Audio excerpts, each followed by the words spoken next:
glad you guys came to I nearly said October, to our November open studio. And, I took some advice from a couple of people, I've always asked, do you have suggestions? What would you like to hear?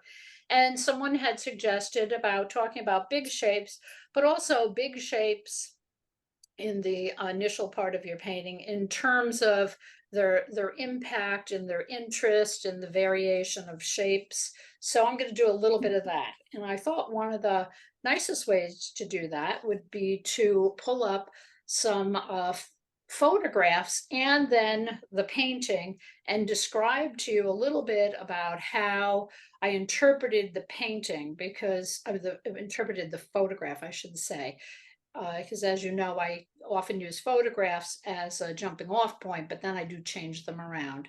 So I'm going to switch to screen share in just a minute, and you'll see a little, well, I'll go through it with you. And then I'm going to show you a couple little exercises that I do to work out some really compelling shapes when I'm going through the initial stages of sketching.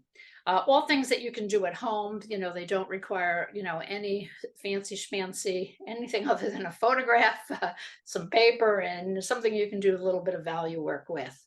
So just a couple of reminders, make sure that you are on mute, but as you know, I really don't mind if people interrupt and ask me questions as I'm going on. That's absolutely fine. Just make sure that after you've asked your question that you mute yourself when everything's all over with our conversation. Okay? All right, just a moment and I will get us on screen share. Yay, hooray.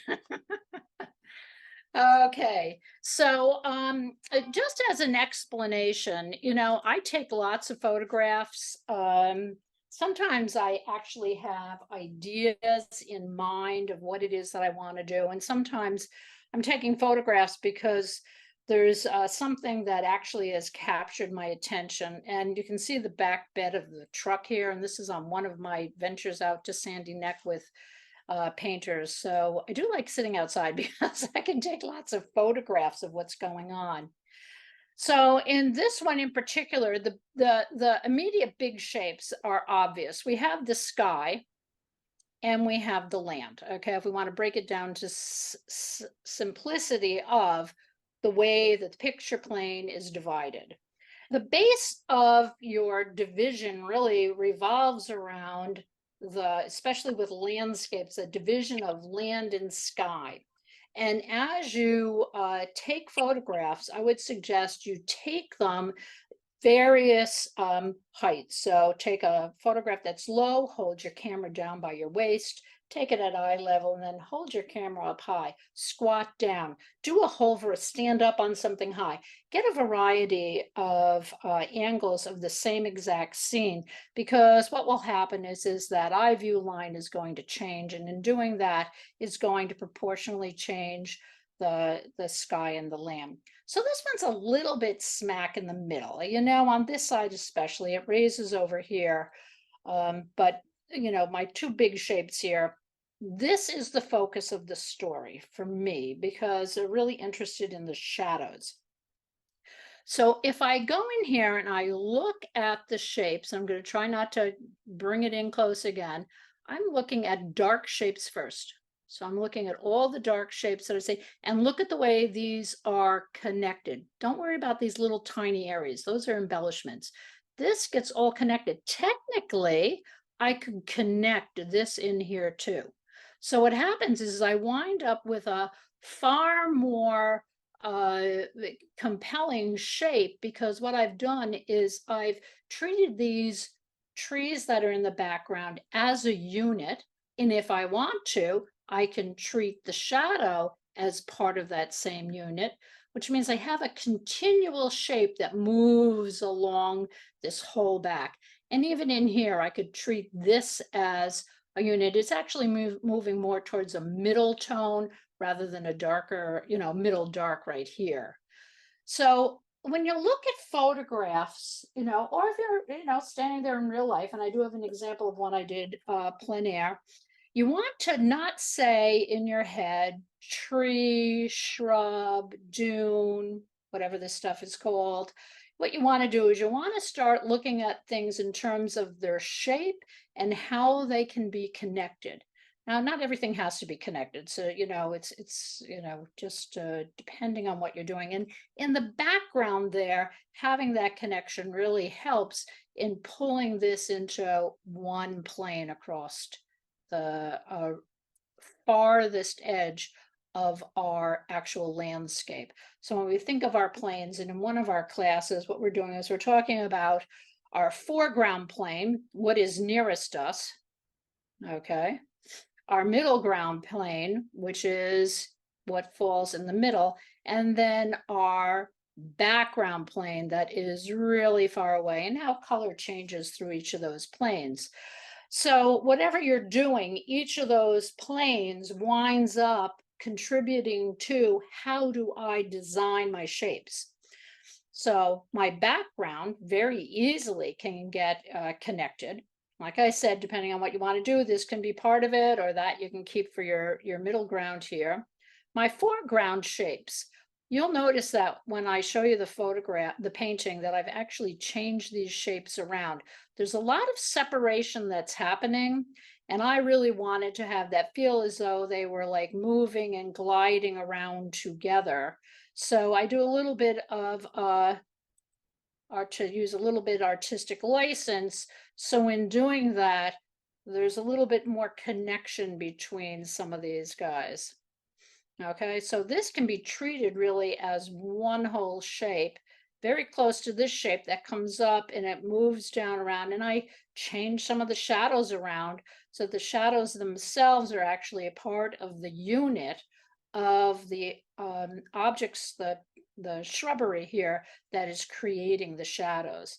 The same along the back, you can see that this creates a really nice shape that edges that background with a semi-darker shape. And this is, I didn't really cool this down as much as I probably could have, but it still works in terms of values. And mostly what I'm going to be talking about today is just values, not getting overly involved with the colors because each one's going to change. Same with the sky. You'll see the sky. I simplified the sky. Okay, I don't get all. Just take that big shape of that sky. Okay, what's the most important shape? And it's trying to get that curve, that lovely feeling of it moving upwards. Okay, so come in here, and there's subtleties that are happening in here that give you a little bit of a value shifts in the clouds, but not as much as the value shifts that are in the landscape themselves. And once you're working with these shapes, you're starting with the big ones, and that's what I'm going to show you. Start really with the big ones, and then you start bringing in the smaller shapes at the end so that you block in the big shapes, and then what you do is you start slowly minimizing the size of the shape so that you're ending with details. You're ending with really small little shapes. And it's similar to what we talk about with pastel painters when we say work from dark to light. Okay, so hang on. It's like really fun to do that really detail at the end. It's really fun to get those lights in there. But hold on and stick with that idea of working from your darker values to your lighter values and working from big shapes to little shapes. I did not have to do a lot of detail back here at all. All I had to do was come in and break those shapes down. And the values themselves, very little of contrast that's happening here. These are very close in value. So this works as one whole shape, even coming down in here. So your shape is not actually just what the object is, but what the value is. So think of it in terms of value, and look at the way this then like glides right through and around and around and around, because the lighter shapes here all kind of stand out against these middle and dark shapes that we have. Any questions on this one? I just have, I think, 3 or 4. I warmed it up a lot too. Okay. This one here, I was staying in an Airbnb when I was away, and my friend had brought me over a bouquet of flowers, so I put it on the mantle. And a huge window was to the right of this, as you can tell. And at one point in the day, every day we were there, the sun just streamed in, and I went like nutty putting things on this mantle and taking photographs because I just loved the shadows. So we have the directionality of the sun. So when you are actually thinking of your shapes, and if you're in a controlled situation, I was not in a controlled situation in the landscape. So the previous one, I was reliant upon the light that was natural light, and how was that affecting the landscape. And then as I paint, I bear that in mind. The shadows were all on the left, the light was coming from the right, and I kept that stream with my dark and light shapes. So this one here, it's really obvious, okay, because we've got the light that's coming in. We can tell that because of the cast shadow that's right here and the cast shadow that's right here. And this is actually from the window itself, and so is this, which at one point, and I know I started this as a demo for one of the classes, I wasn't sure if I was going to put this in on the right, and I left it in because I felt as though it really did frame in the edge. I just moved it out a little bit. You know, I mean, just because it's like this in the photograph doesn't mean I have to keep it. So again, shapes. You could go nutty in here drawing all these little shapes. Simplified it. What are the main shapes? For me, when I did this, was this vase here, which is really a jar that's covered with burlap. It's very pretty, I thought. These I did not find, compelling at all to the scene. The only thing I really liked was the yellow of this, kind of captured the yellow there. And these boxes, the way that they were tiered, those were the ones that I wound up keeping. I eliminated these. There's another reason why I eliminated these. Anyone want to take a guess? Okay, shapes. All right, one of the things we want to think about when we're doing this is I've got quite a few shapes that are here, all different sizes. They all this little group here all range right about the same size. And in keeping these shapes right in here, I wasn't actually adding to that diversity of change of height. They were pretty much the same. And I did do sketches, making them a little taller, a little wider. And it felt like this area was all of a sudden commanding an awful lot of attention. The story is not about the jars that are on the mantle here. It's really about the flowers and the shadow. Everything else is just supporting it. So my decision is to totally take them out altogether. And when doing that, what happened is I have this wonderful big shape of the darks of the shadow. I have the dark of the mantle. And I have a lot of darks that are in here. So in painting it, what I did is I got all the darks in. And when I say dark, I mean, if you haven't taken a class from me, I don't mean that I'm going for something that's black. I'm going for something that's in the dark zone. So that can be anywhere from a middle dark to a very dark. Okay, it's a range. And I usually think in terms of things that are in the light range, things that are in the middle range. Did I say light first? Light range, middle range. These kind of fell in the darker middle, darker light or light middle, wherever you want to think about that. And then the darks are not all the same. This has a warmer feel to it. This one's a little bit cooler. The dark under here is very dark, and I'm trying to remember what I did with the painting. I've got lots of darks in here. This becomes one whole big shape. Okay, this becomes one big shape. In here, big shape.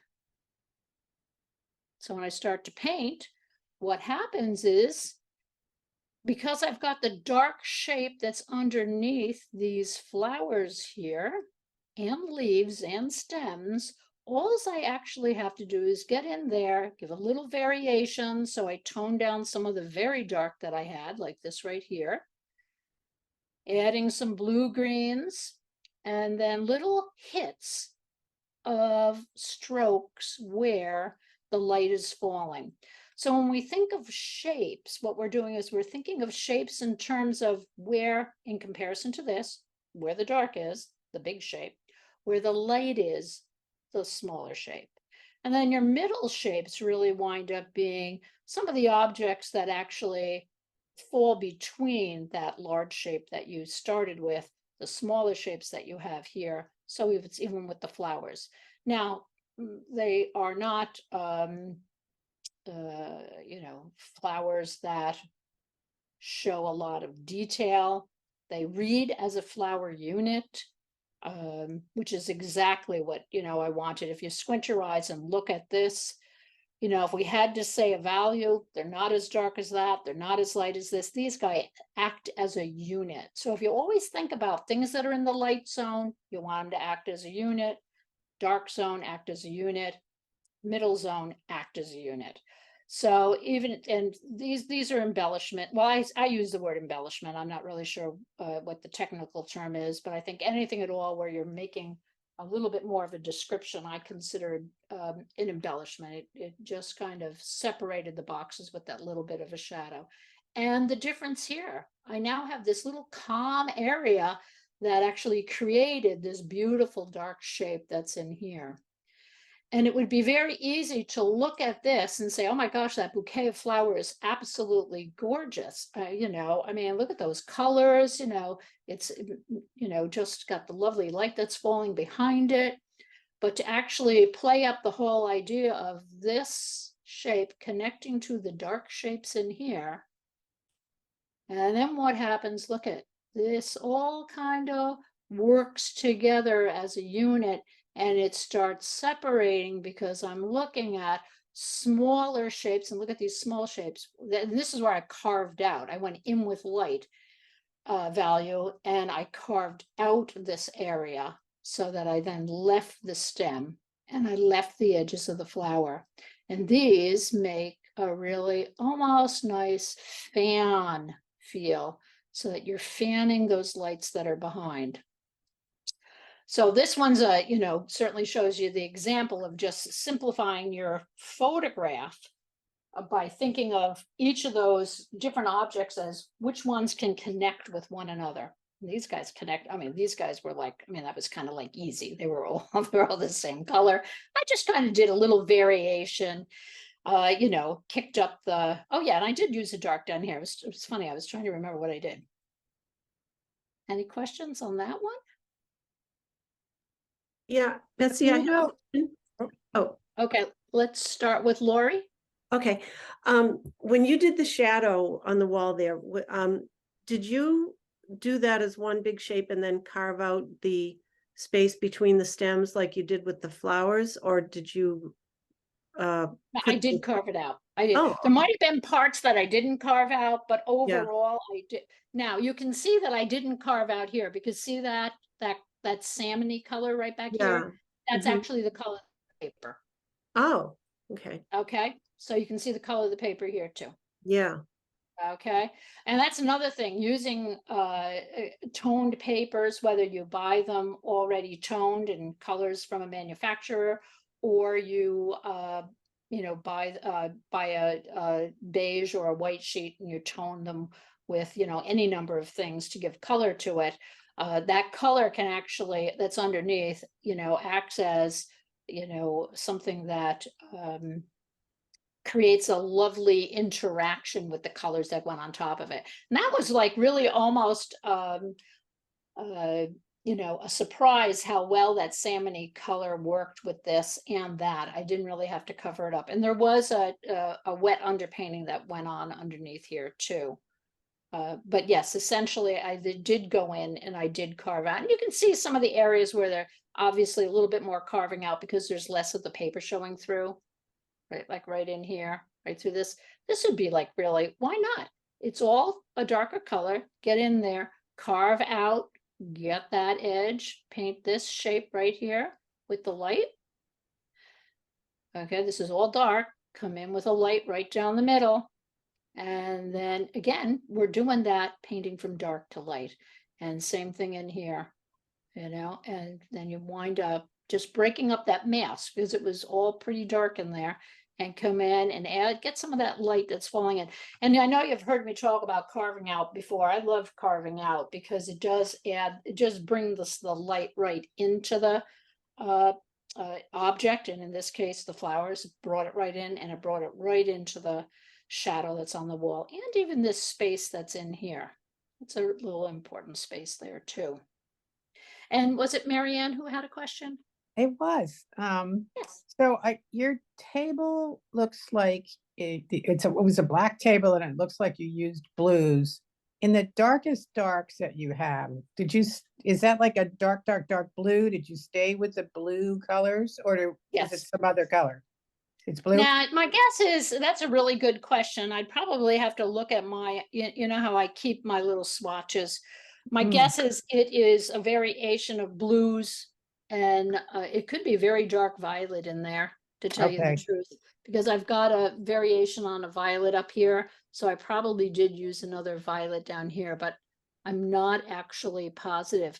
I don't use black at all, as you guys know. There's on like rarely. I'm trying to even think of when was the last time I used black. It's the same with white.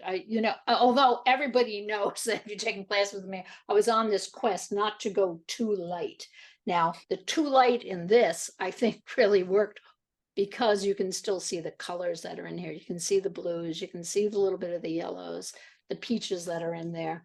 But I avoided that same level of lightness anywhere else, because then it would have been in conflict with back here. So to further my question about the color, Yeah. so I think it's something I struggle with a little bit when I'm doing darks. It trying to think about whether I need to like stay in the same color.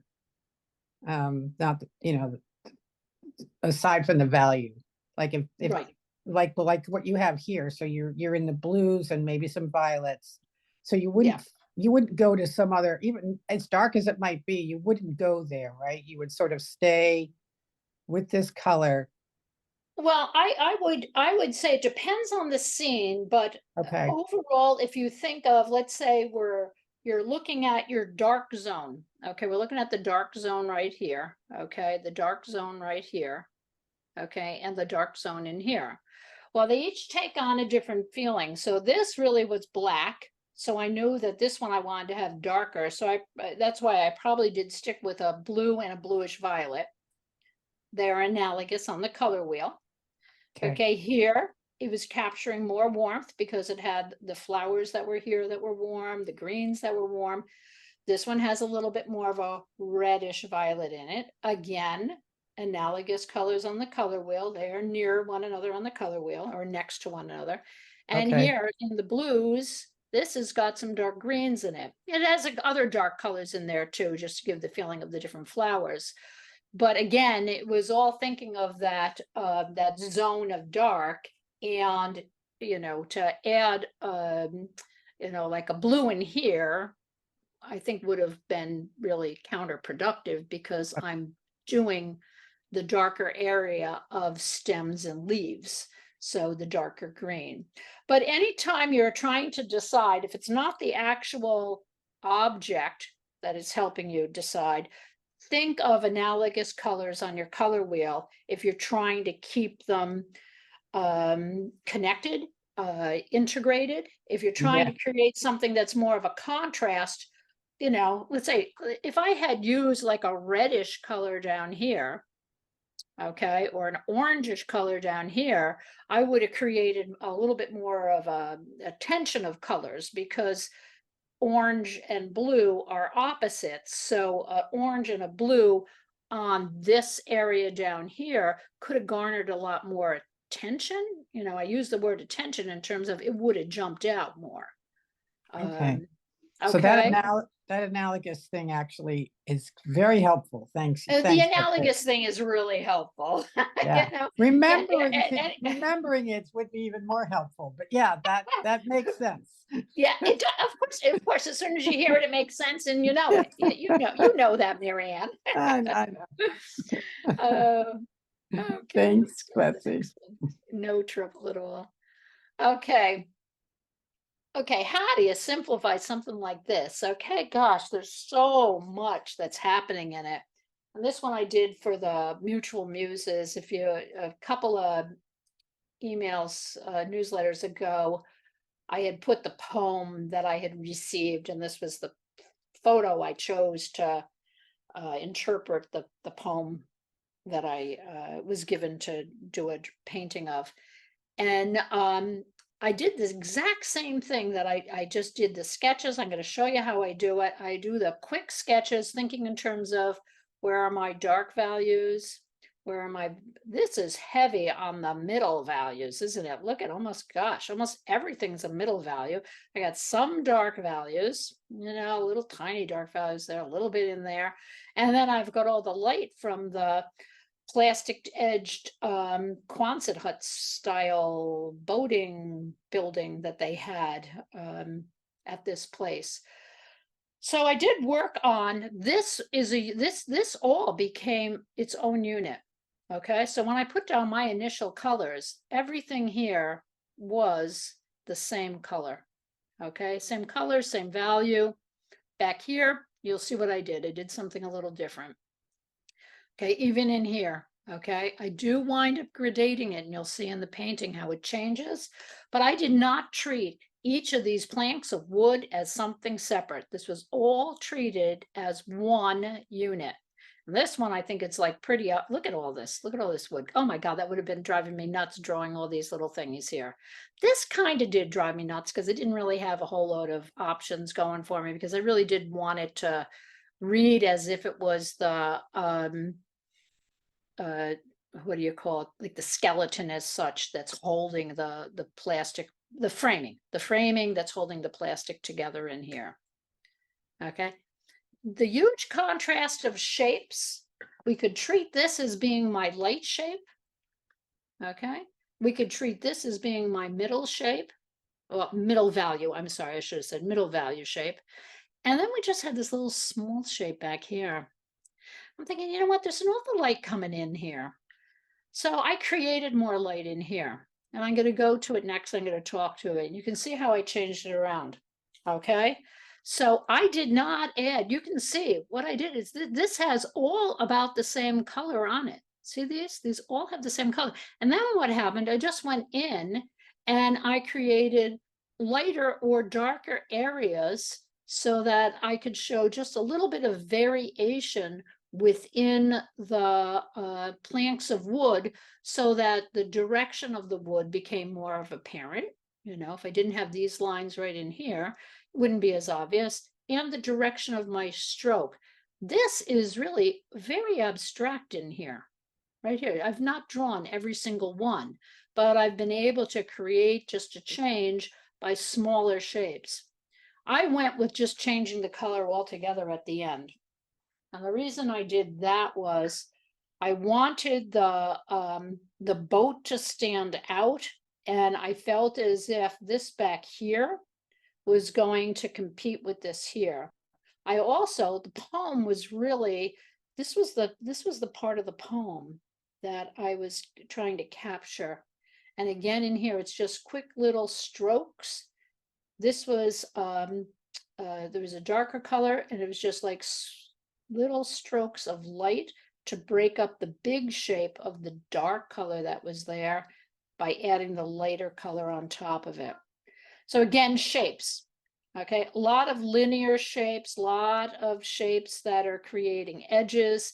Photograph doesn't show it, but does change. There's some pinks and there's some blues in the background. This is one that I think sometimes I take a photograph and I just don't, it just doesn't pick up the glow. And here, see the way I was able to capture a little bit more of a differentiation in shapes by adding the light that's coming in at the back. Again, simplicity is a dark shape. I put the orange on top, the green on top, all these little shapes that are on top. So starting off really big helped to simplify this scene by continually thinking of, okay, what shapes are important? Okay, do I need to put everything in? Let's go back and look. No, I did not need to put everything in. Okay, I was going to put this electrical wire in, and I decided that it was too distracting to the painting. I might do it again in different, I took, many angles of this too. But again, big shapes. And if you squint your eyes and look at it, you can see it. This all works together. I'm just going to outline it. This all works together. You come down, it goes through here. This whole thing, there it goes back up. You got a bridge here, bridge here. Even the interior of the boat all works together as one unit. So that creative spark that you want to add to your painting, I base a lot of it around where is the light coming from. So for me, that's why I said the light's coming from over here. Now, how much the light actually comes through these things, I'm not really positive. I think I would assume that, they're made out of this plastic so that it does create a fair amount of light inside of them. It just happens to be a day that maybe the sun was not, really beating hard on the outside. So by just adding that changed that whole area right in there. Any questions on that one? Betsy, Hopefully, yes. I'm looking at the how you changed the value on the back wall and on the floor. And I just noticed that the sawhorse in the front there, you made it the same value color as the floor. So it disappears and it Correct. doesn't start from the boat. But it looks like the back wall you went darker and the floor went lighter. And I just think it's a really marvelous way of dealing with all that wood. Well, I had to do something with all that wood.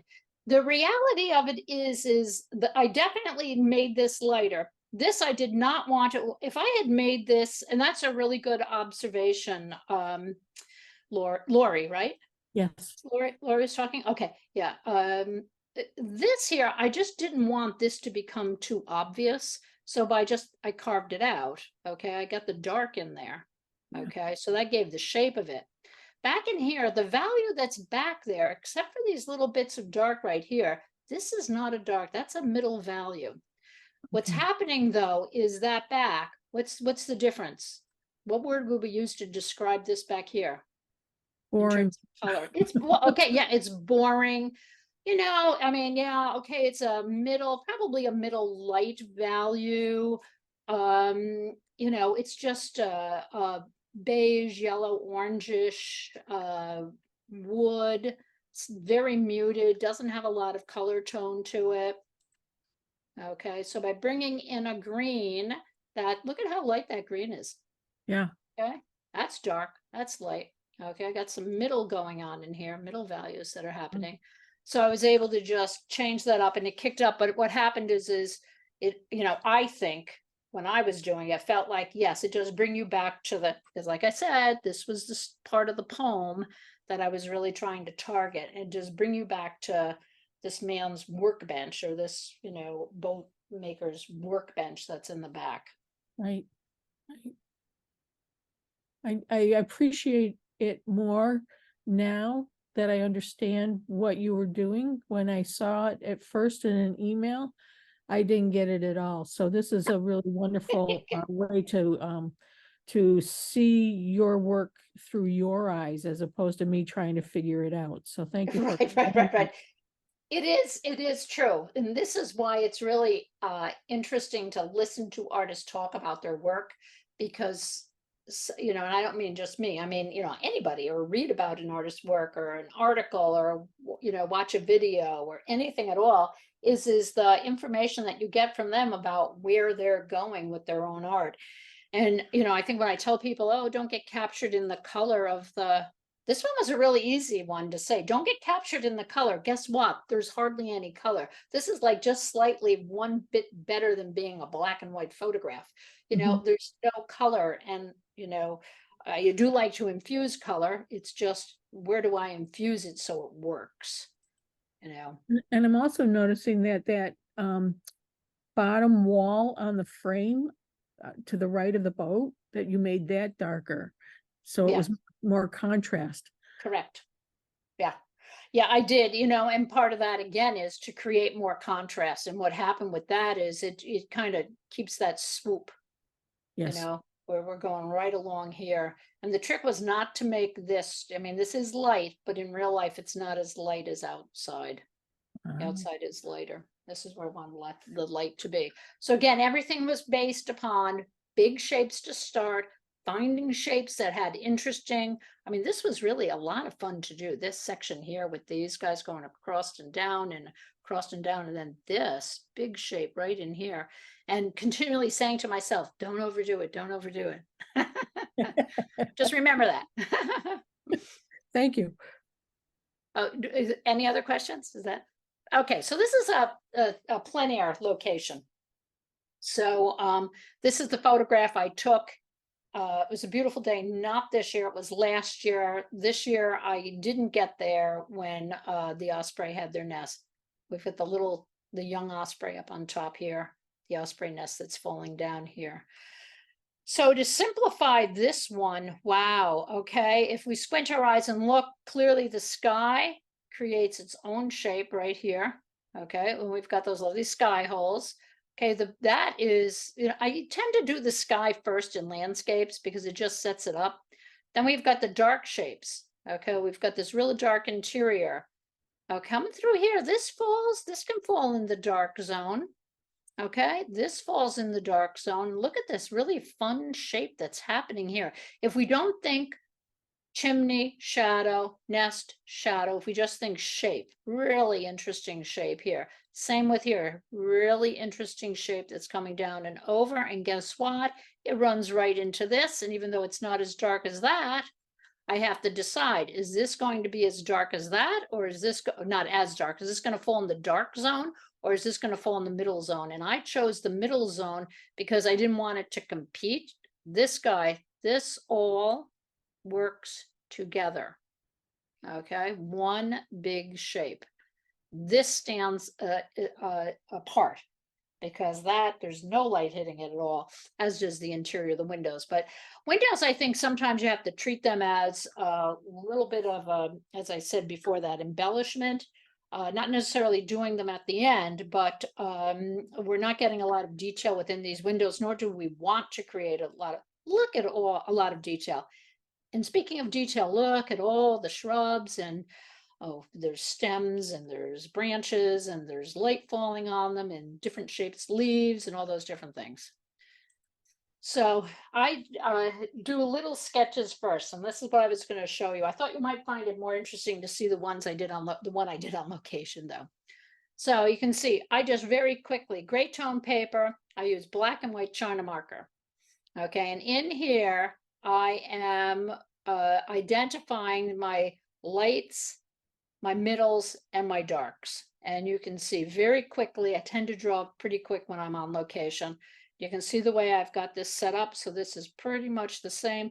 This is a little lighter. It looks like I did this one a little bit lighter, but I don't when I paint. And what was challenging here was so much light was on that roof that I didn't want it to be the same value as the sky. So you'll see what I did with that. And then we had the pergola here and the light that's showing through the pergola. So my big shapes. Okay, so there we are. So this is the painting on location here. You can see from where I am, there's a lot of simplification that went on in here. I did lighten the sky slightly. I did not, this is you be really careful with your photographs. Guess what? The sky was not white. Okay, the photograph makes it look like it's white. Okay, the shadow was the light on the ground was very light. It's a sandy surface there, and I think they might even have light gravel here. but it was a light surface it was landing on. But except for the light that's hitting things, nothing was really super light. And the sky photograph is horrible. So be really careful with your photographs. If you have to take two photographs, take two photographs. Take one of the setting and then just tilt your camera upwards and take one like of the roof here and the sky.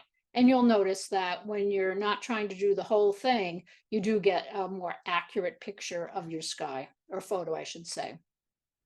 So that's the finished one in terms of, okay, this value here comes across. If you squint your eyes and look, it comes across and down. Okay, shape. Look at this really neat shape that came out here. And I didn't have, look at, there is a distinction between this edge of the building and that, but they're so close in value that when you squint your eyes, it works together. Okay, and I went with this really crazy kind of blue on the shadow up here, but the idea was it was going to draw a little bit more attention to those osprey that were on the roof. And yes, I did add more color to the roof. I kept things pretty light, not as light as the sky, even though the photograph shows. Okay, they're pretty darn close in that photograph. Okay, sky is lighter, roof is not. Sky is atmosphere, roof is a material, and the material was not white. So it has to be a darker than a white.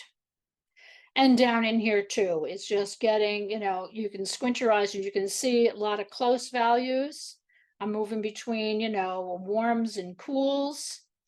And I'm just creating little darker patches where the variation in the greens are. But again, nothing goes super, super dark down through here. Little tiny embellishments. This I wound up painting not as dark as the photograph, because in real life, although it looked like it was a dungeon and it was really black, it just needed to be a darker value. So what happened here? This dark value shape all runs together right here. If you squint your eyes and look, this is a little darker, but this all falls in that darker zone right here, as do the windows. So if you can continue to think in terms of value and value zones, you know, and what kind of shapes can you make out of them, rather than trying to get caught up with all the architectural details in terms of this. I mean, for me, it works. It's fine. I don't need to have, I'm not doing it as an architectural painting. You know, I want it to, you know, feel like my interpretation of this, but I do want my perspective to be as close to accurate as I can get it. Any questions on this one or comments? Okay, so try in plein air. Think of in terms of just breaking things down, and this is what I'm going to show you right now. So I'm going to hit stop share. Okay, and I have this one right here. Since I talked a little bit, I'm trying to think, you know, I might, well, here, I'll just start. Anyway, what you can do with your photographs, and let me just zoom this in just a little bit more. So we're a little bit closer. Okay, there you go. All right, so this one right here. I have two, they're not going to take long. I'm just doing a quick sketch, okay? This is larger than a thumbnail. Thumbnail's usually not that big, but clearly I want you to be able to see it, so I'm drawing it bigger. Okay, I am not doing this whole scene. So what I want to do is I want to think about, I have height here. I've got really interesting shape of this flower right here. Really great shape with the values. I've got way too much stuff around this. This is when I was using Susan Overstreet's studio when I was teaching at the Cultural Center, and I just loved the light coming in on this. We were actually doing the lessons on still life, so it worked out well. So I want to decide where on earth I want to separate this line right here. So I'm going to just start with big shapes right here. I want it to really focus on here, so I don't want this edge to be too far over. So I'm gonna, there's my center, center, center. Okay, that's technically the middle of the page right there. I want my shadow to fill over here. I want my flower here, and I want some of the window on this side. So I'm going to kind of zoom in, okay? And I am not doing all of this stuff down here. I don't need it. So I'm squinting my eyes, and the first thing I'm going to do is come in and I'm going to draw everything that I see that is dark. And I am going to just, and this is just a quick sketch. So this lovely shadow that's falling right there. Okay. And I'm going to come around. I'm going to draw the shadow here. Come around. Get that shadow. Before I go too far with the shadow, I'm going to come back over here. And I'm squinting my eyes. I can't see the edge of this here, but this is eventually going to act as a unit in terms of all being in the light zone. But I do need my flower to show up. So I can just take my pencil and I can go around the edge, and that just shows me where that flower falls right here. Okay, right up. And then we have the stem coming down, which connects to the first leaf, which connects to the second leaf, second leaf, third leaf over on this side. There's another one that's really disappearing into the shadows right here. There's a one that's falling down. Got to come in, go back here, and just kind of like revise a little bit of where I have my shadows. Oh, these shadows really are really nice. And I got a large area right in here. And I've got my pot. So I got my main shape in there. And right now it doesn't look like much. So what we're going to do is we're going to come in and we're going to take and we're going to start to color in everything that's dark.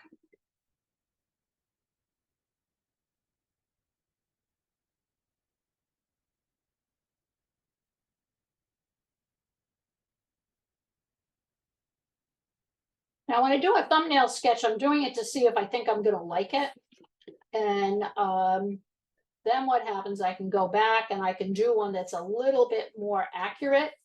Look at this. I don't see this leaf here. The photograph, if I was looking at it on with backlit, you know, laptop, iPad, phone, I would probably see the bottom of that leaf. But guess what? That bottom of the leaf is in shadow. The side of this pot's in shadow. But I do see the edge of the, so I can come in. I got to take this, I'm just going to bring this out just a little bit more. Another thing that happens when I do these is I had that edge too close. I want to see this.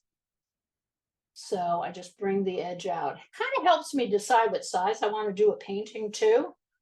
Okay, that edge is nice because that comes out here.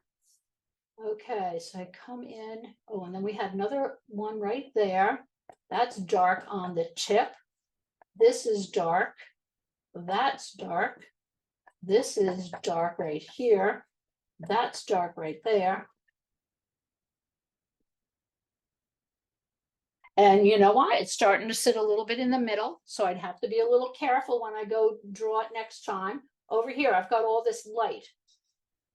Okay, how do I rectify that? So I'm going to come in and I'm going to draw just the edge of the windowsill right here. I can tell that this is my eye view right here because this is pointing up, that's pointing down. So that right about here in the middle of that flower is that, and then this is coming down and it's below here. So I'm going to go down a little farther here.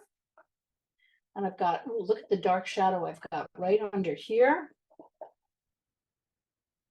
The dark shadow right there. And I've got an edge. Okay, window's very light. So I've got light. Look at all this. Look at all the light I have. It was so much easier doing it on this side. And I could come in and I can, you know, lighten that up just a little bit right there. Because I really want that to stand out. So now I'm using my white China marker. And again, so I'm looking at the shapes. I'm saying, oh, this shape here. When I draw this again, I think I'm going to bring this up just a little bit more, give a little bit more height there. Okay, see the way that's a little low? I'm going to give that a little bit higher there. And there's this lovely bit right in here. So that shadow's starting to show right up. We're gonna follow this line down. This is this one right here. And this kind of like lined up, and I had kind of scooted this guy a little bit over to the left. Remember when I said I didn't want it in the middle? So I've got the edge of the building, the windowsill here, and look at this great shape that's showing up in here, where the light's coming in from the window. So just keep playing around and playing around, saying, okay, that's a great shape. This is a nice shape. I don't really actually have very much in here that I need to do. Wrong color. A little bit of light underneath the lip here, so I'm going to just go like that. I want to really exaggerate the light that's coming in. So first thing I'm going to do is, okay, there's my dark. There's my light. I'm going to do one that's a little bit lighter than the dark, and I'm going to leave this the color of the paper. So I have 4 values, 1, 2, 3, 4. Color of my paper is going to be 1 up from the light.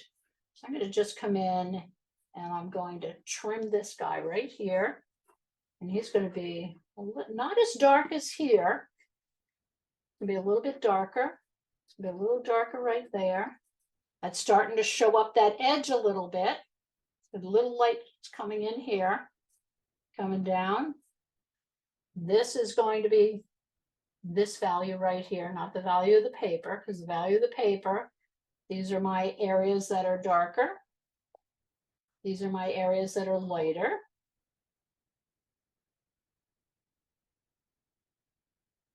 I really want that to see. Now I can go back in and I can play. I want that to stand out a little bit more. I can make that a little bit darker. Come down. I'm still looking at shapes. I've got this lovely amorphic shape. I've got these leaves that are going like this. I make that. This is very geometric behind it.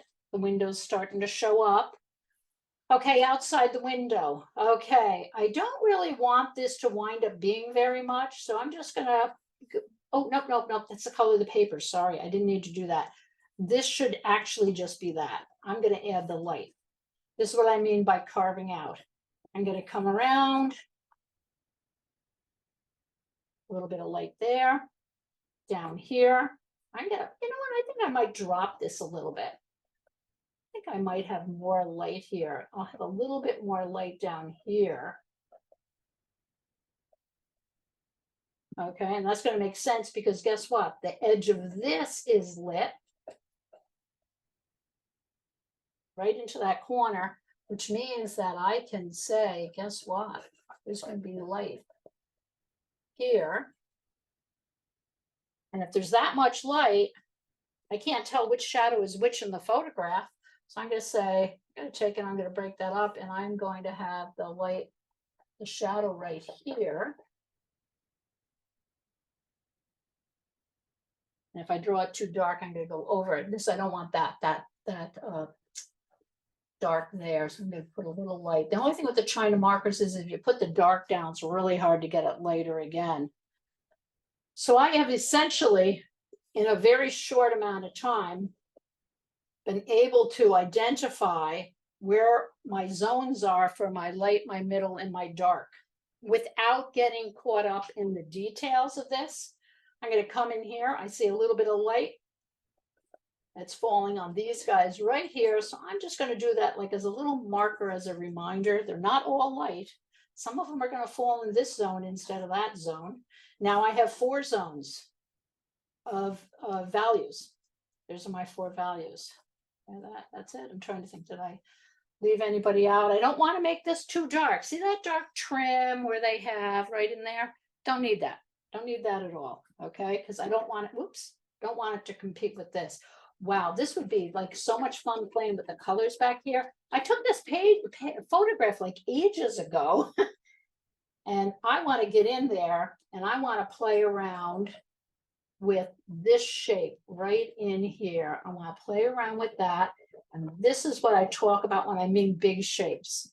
Got these big shapes all in here. And now I'm going to play around with, oh, look at, there's this little tiny, like little bits of light that are coming through here, which this is not picking up because I've done the dark too much. Okay, I don't really want this side to be too dark, and I don't want to miss the fact that there's a leaf there. So I'm just going to go a little bit darker there, so I can see a little bit of that leaf. So in a short amount of time, I started with big shapes. Okay, I looked at the size of the shape, and I looked at the shape. Well, that's like a little repetitive, the shape of the shape. But hopefully you know what I mean. Amorphic. Look at that guy. It acts as a total unit, doesn't it? Okay, this shadow here coming down here, one big unit. Doesn't mean I have to paint everything identical. It's the same up here. This, I kind of feel like I want a little bit, I want to have a little bit right there. Get that a little bit darker. And I can see, look at this guy, wound up right smack in the middle. Okay, totally smack in the middle. So a couple things I could do. Okay, I can take, and even though I thought I had pursed it out, I could take, and I can go like this. Ooh, that might work. Look at what's going to happen here.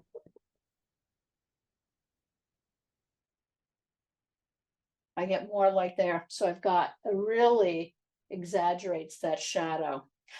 I would not be interested in going any farther to the right of the flower, because the window is my light source and it's back up. It is the supporting my painting objects. The story really is about the flower, the plant, the shadow. And I really feel like I want to play around even more, getting in here. So when you do that, whatever you're using, you want to use something that is really going to give you, really something nice and dark. Lead pencils, graphite pencils will work. If you start doing it like in charcoal, what's really nice about the charcoal, you could get in there with charcoal, and you could use a kneaded eraser to actually lift. So you're putting the dark in, and then you're lifting by erasing out the light. And then you could certainly come in with a white pastel to really just kick it up. So in the end, what happens is you have something that really shows the amount of light, your objects, and what I want to do is actually point out that I want these shapes to be all different. So I've got this really big, let me just go around, and I'm going to just draw around some of the shapes here. That's really supposed to be white. Oh, I don't know, we could come up with something for there. This is coming out a little bit here. I want to look at that shape. And it goes right into the leaves. Remember, the bottom of the leaves, the bottom of that leaf here is actually dark too. So I want to look at those shapes and have big masses where things are being supported, smaller shapes. That looks like a rabbit. Smaller shapes. Smaller shapes, there's something underneath. Smaller shapes where I really want to actually focus the eye in. And, it's similar to the ones that I showed you. If we think of where I had smaller shapes, it's really where I wanted your eye to actually go to. The bird's nest, for one, between the color and the shapes. We think of the boat workshop, where it went back to that back wall, smaller shapes there. I do not have all smaller shapes like this, which is why I'm not going to put a lot of detail in here at all. Okay, I'm not, well, I eliminated these guys. I think if I was going to add one of the guys, I would add this one right here. I would not add the coffee pot. The coffee pot actually, what's that's doing is that's just falling right in line almost exactly with the flower pot. And you know, it's really a tangent in terms of it's almost the same size, it's almost the same width. This shape is kind of interesting, but I kind of like the solitude of this one, similar to what I did with the landscape. I'm not the landscape, sorry, the flowers on the windowsill. Ooh, you know what? This would actually, this part would be fun. But again, look what it's going to do. If I put it in here, what's going to happen? One, it's going to break up the light that's coming in, and I can't have all this light here that I want. And two, it's another shape that I just can't see it there. See if it goes right there and it goes around, down. No, I can't see that there at all. It's going to break up my light, and all of a sudden I've got this shape in the corner. This, you know, that really doesn't go with anything else. I think if I add anything, it's got to be something that goes over here. Let me put this in right here. This is in the shadow, okay? Or in the shady part. Not a great drawing of it, but we're going to get it in there. Okay, so this guy could be right in here. We're looking down into this pot. We can tell. Remember, there's my eye line. I'm looking inside. So we got the inside of this. And there are little bits of light that are, oh, that might work. There are little bits of light that are falling on the inside of that pot and right on the rim. But I treat it like it's certainly not as dark as that. I made it that dark for some crazy reason, probably because I was trying to cover up the black. So I'm going to just go over that a little bit. So I would probably have it fall somewhere right in here, maybe not as light as that, be more that middle. So he's supporting, he's actually not, this one's not actually going to jump out. This is in light, this is in shade. Nothing over here because it's going to disturb this big area of light. I want that window light coming in, and there's way too much jump light. This all on its own could be fun to paint sometime, everything that's in there. And I love the shadow that's in this guy. Look at that. You got the light right here. Take a photograph, draw right on it. Okay. Look at it. You've got the middle dark here, you've got the light here, and then you've got middle light here. And you could even take, whoops, even have like a little bit of light right here on the edge right here, and a little bit right there. That could work. I might play around with that one too. But with these sorts of little sketches, would that take me like 10-15 minutes? First of all, do it small. I did it larger so you guys could see it. Two, you're playing around with the shapes. And you're playing around with the shapes, and you're playing around with how dark or light they are. Draw your little value thing here. Anywhere between 3 and 5 works out well. If you just want to do light, middle, and dark, that's fine. I wound up adding it in because I added that guy in because I did want to have a variation in the number of darks. So this way I have 2 that are on the darker end of the value scale, and I have 2 that are on the lighter end of the value scale. Okay. So hopefully that was helpful, you know, in seeing how you, and that is how I do a lot of my sketching is, and I'm going to just zoom back a little bit and find out if people have any questions. Any questions from anyone? I don't have a question. I do want to say thank you. This has been very helpful. I always take pictures of, you know, things that catch my eye, and it's like, well, I don't even know how to begin to sort through the detail, how to approach it. And so you've given me some wonderful tools here, and I thank you very much for your time. Oh, good. Thank you. Was that Lori speaking? Yes, yes. Okay, some voices I remember well. You know what? If nothing else, print off, I mean, I do it with black and white or color, whichever one you're more comfortable with, and just start coloring in right on. It's like what shapes merge together and act as a unit. Just keep thinking of that as a unit. And if you think of light, middle, and dark to start with, you can always add your values on later. Don't go more than 5 values though, three works fine, 4 or 5, something like that. And then just color right on. Put a piece of tracing paper over your photograph, and then start with the darkest ones. Mhm. Okay. Add your lightest ones, and then play around with those middle ones. Where does it fall? Is that going to fall, middle dark, middle light? If you start getting lots of little shapes, it means you've lost the idea of the big picture and the big shapes. Yes, ma'am. Okay. Okay. Yeah, good. Thank you very much. Oh, you're quite welcome. Betsy, it's This is Mary Jane. Laurie. Hi, Mary Jane. Oh, go ahead, Mary Jane. Hi, I'm sorry I had such trouble getting on before. Yeah, I'm here. Well, now that's okay. You'll get the recording. Anything you missed in the beginning, you'll get the recording.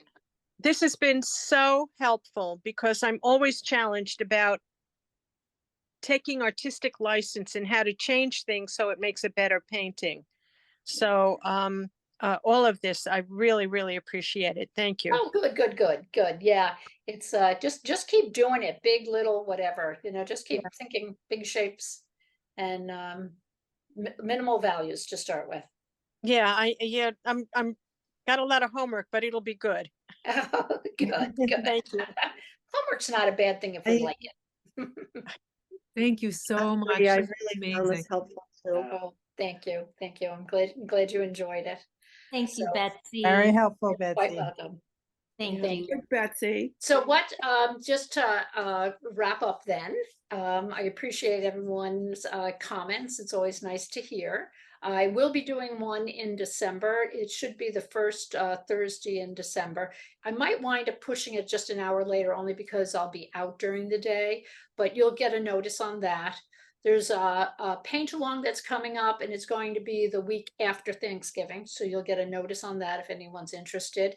And I'm pretty sure I'm going to do one in December. We'll see. December starts getting a little bit busy.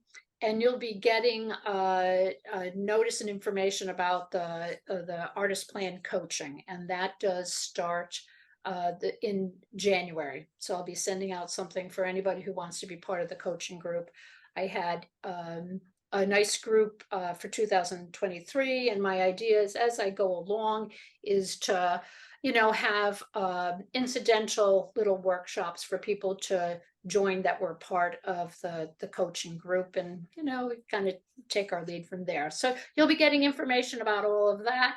And of course, this is a season of holiday small work shows. So I'm sure wherever you live, there's some art organization or gallery that has, I forgot to turn my phone off, that has shows. So thank you again. Thank you, Betsy.